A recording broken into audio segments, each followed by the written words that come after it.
o que leva o espiritismo brasileiro, marcado pela deturpação dos ensinamentos originais de Allan Kardec, ser tão blindado pela sociedade. Muitos consideram a aparente caridade que os supostos médiuns dizem praticar. A suposta filantropia seria, então, uma maneira de justificar a supremacia de tantos igrejistas no espiritismo brasileiro, que traem os postulados espíritas originais mas são tidos como bondosos. Mas essa caridade que faz o carisma dos ditos médiuns, como Chico Xavier, Divaldo Franco, José Medrado e João de Deus, na verdade, é uma farsa produzida por um discurso muito bem articulado, feito em parceria da FEB e da Rede Globo de televisão.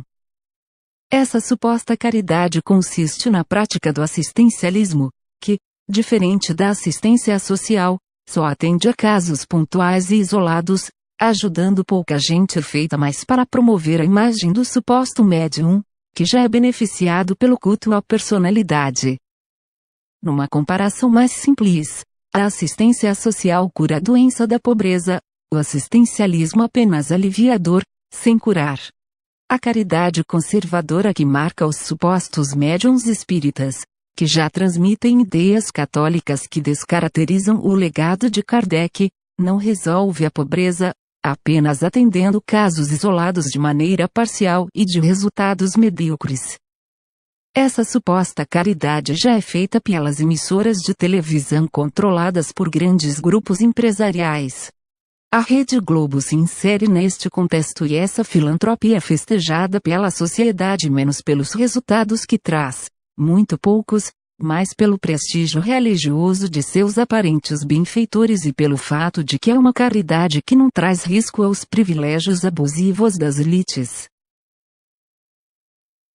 A Rede Globo criou uma narrativa que transforma os médiuns em semideuses, em um tipo de pretenso ativismo social que a sociedade dominante aceita e admite, por não representar ameaça ao patrimônio dos ricos. E criou o mito de Chico Xavier para garantir esse perfil conservador, mas também para concorrer com os pastores eletrônicos das igrejas neopentecostais. Com base no que o jornalista católico inglês Malcolm Muggeridge fez em relação à Madre Teresa de Calcutá, mais tarde acusada de corrupção e maus tratos aos seus alojados, a Rede Globo recriou o mito de Chico Xavier, já uma farsa produzida pelo ex-presidente da FEB, Vantuil de Freitas, que transformou um plagiador de livros num paranormal de apelo sensacionalista e usurpador da memória literária brasileira. Sem os apelos exóticos trazidos por Vantuil, a Globo concebeu o mito de Chico Xavier obedecendo o roteiro de Muggeridge, desenvolvendo uma narrativa de filantropia digna de novela global. Aquela bondade feita mais para impressionar as massas, como um espetáculo piegas, do que para trazer resultados amplos e concretos à sociedade, era a arma que a Globo usava para enfrentar Edir Macedo e R.R. Soares.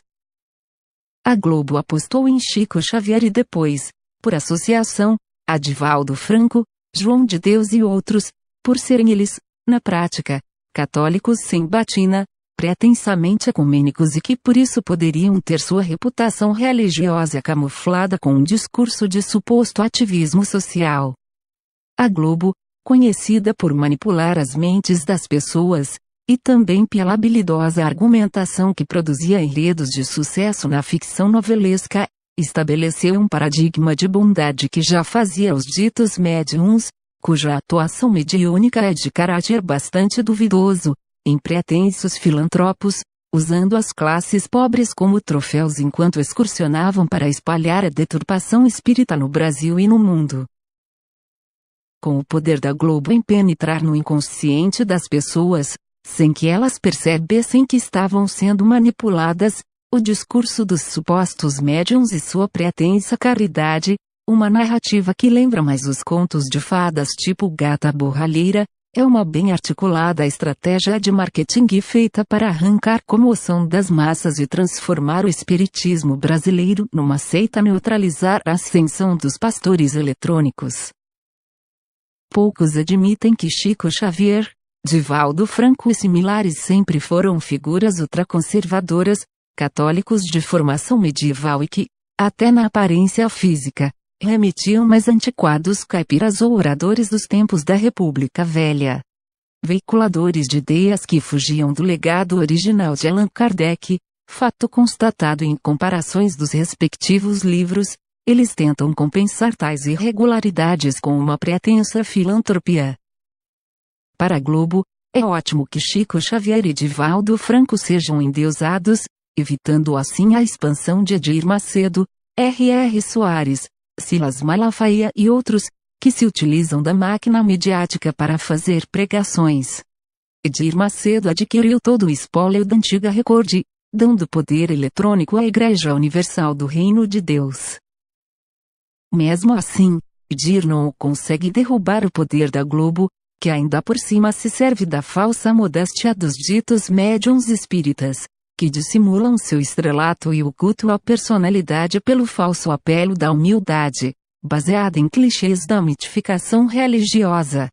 O aparente despretensiosismo do espiritismo brasileiro e sua embalagem limpa servida aos leigos é um truque no qual o poder da Globo se consolida na sociedade, enquanto os deturpadores do espiritismo são blindados pela poderosa máquina global. Concluímos que a suposta caridade que blinda os supostos médiuns foi uma narrativa da Globo de promover paixões religiosas que distraíssem as pessoas mediante crises políticas, através de uma seita falsamente ecumênica, o espiritismo brasileiro, de conteúdo extremamente conservador e moralista.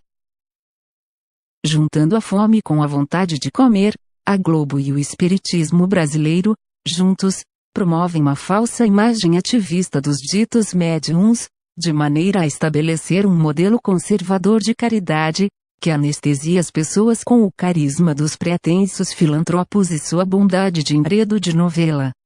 Pessoas cuja caridade é mais comemorada do que praticada, e que quase nenhum resultado definitivo trouxe em favor dos mais necessitados.